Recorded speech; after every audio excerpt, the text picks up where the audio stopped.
স্বাধীনতা দিবসে ৭৯তম প্রাক্কালে আসানসোল রেলওয়ে স্টেশনে আরপিএফ কর্তৃক ব্যাপক তল্লাশি অভিযান চালানো হয়।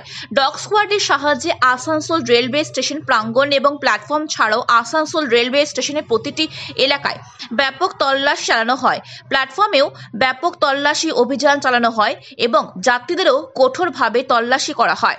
স্বাধীনতা দিবসে উপলক্ষে যে কোনো অপ্রীতিকর ঘটনা রোধ করার জন্য আরপিএফ কর্তৃক এই পদক্ষেপ নেওয়া হয়। बंगाल के इस 23 वर्षीय युवक ने देश के प्रति दिखाई अनोखी भक्ति। टूथपिक पर बना डाला 0.1 सेंटीमीटर का देश का सबसे छोटा तिरंगा झंडा। पहले भी बना चुका है चावल के दाने और पेंसिल पर देश का तिरंगा झंडा।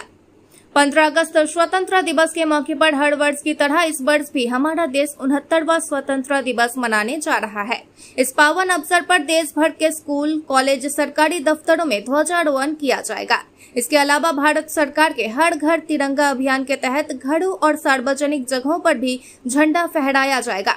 यूं कहें तो 15 अगस्त को हमारा पूरा देश देशभक्ति में पूरी तरह डूबकर सराबोर हो जाएगा, जिसकी तैयारियां भी शुरू हो चुकी है।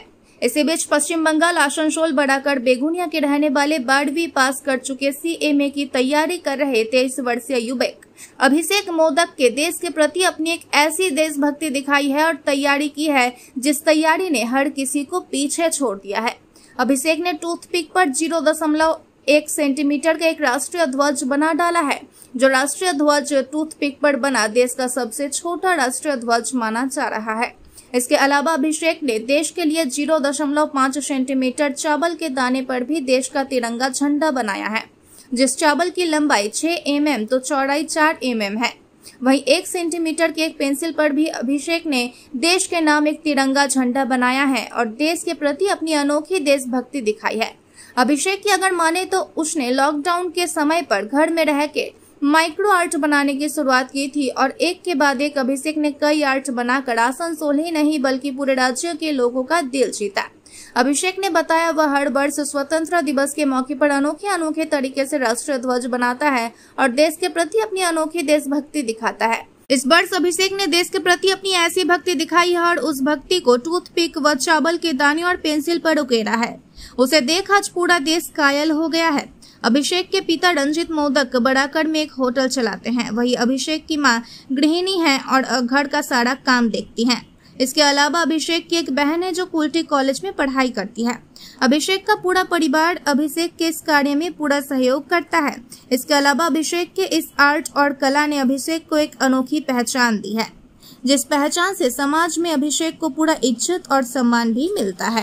এই চিন্তা ভাবনা আমি যেহেতু ইন্ডিয়ান ফ্ল্যাগ আগেও বানিয়েছি, কিন্তু এই দেশের প্রতি প্রেম ভালোবাসা আমার, তার জন্য আমি এই দেশকে জন্য আরো ছোট একদম টুথপিকের উপর ইন্ডিয়ান ফ্ল্যাগ তৈরি করেছি। এর পাশাপাশি আমি পেন্সিলেও ইন্ডিয়ান ফ্ল্যাগ বানিয়েছি, তারপর চকে জগন্নাথ বানিয়েছি, প্যারাসিটামল আমি নেতাজি সুভাষচন্দ্র বসুর পোর্ট্রেট তৈরি করেছি, আর খড়গ আর বলি প্রথা বন্ধ করার জন্য ওই খড়গ বানিয়েছি যেটাতে বলি হয়। এই চিন্তা ভাবনাটা কি করে এলো এত ছোট টুথপিকের মধ্যে, যেটা কত সেন্টিমিটার কি আছে, কি দেশের জন্য বানিয়েছে? এই টুথপিকের উপর যে ইন্ডিয়ান ফ্ল্যাগটা তার সাইজ হচ্ছে 0.1 সেন্টিমিটার। এটা করতে আমার 30 মিনিট সময় লেগেছে। আর এটা সবচেয়ে থেকে ছোট ঝান্ডা, যেটা স্কেলের প্রথম সংখ্যা 0.1, সেইখান থেকে 0.1 এর সাইজের এই ঝান্ডাটা হচ্ছে। এই ভাবনা চিন্তা আমার ইন্ডিপেন্ডেন্স ডের জন্য এলো যে সবচেয়ে থেকে ছোট কিছু একটা নতুন করা যাক।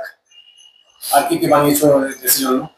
দেশের জন্য আমি আরো চালের উপর, যখন যে ট্রাক্টর মার্চ চলছিল পাঞ্জাবে, সেই ট্রাক্টর মার্চের জন্য ওই কৃষকদেরকে সমর্থন জানিয়ে চালের উপর ইন্ডিয়ান ফ্ল্যাগ বানিয়েছিলাম।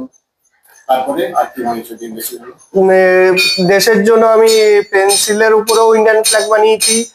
তারপর এই জগন্নাথ মন্দিরের যে জগন্নাথ প্রভুর মূর্তিটা, ওইগুলো আমি চকের উপর উঠিয়ে তুলে ধরেছি।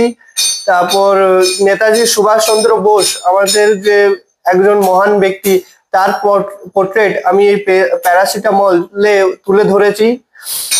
আর কি চাও, তুমি কি চাও জীবনে? আমি চাইছি যে আমার নামটা যেন গিনিস ওয়ার্ল্ড বুক অফ রেকর্ডে উঠুক, সেটার জন্য আমি নিজের প্রিপারেশন চালু করেছি। কি মনে হচ্ছে কি এই যে তুমি যে বানিয়েছো তো ও নিয়ে কি মানে তুমি আমি চেষ্টা করব যে এই ছোট ইন্ডিয়ান ফ্ল্যাগটা টুথপিকের উপর যেটা বানিয়েছি সেটা Guinness world of book of রেকর্ডে তুলতে আগামী দিনে। এই চিন্তা ভাবনাটা কি করে এলো? এই চিন্তা ভাবনাটা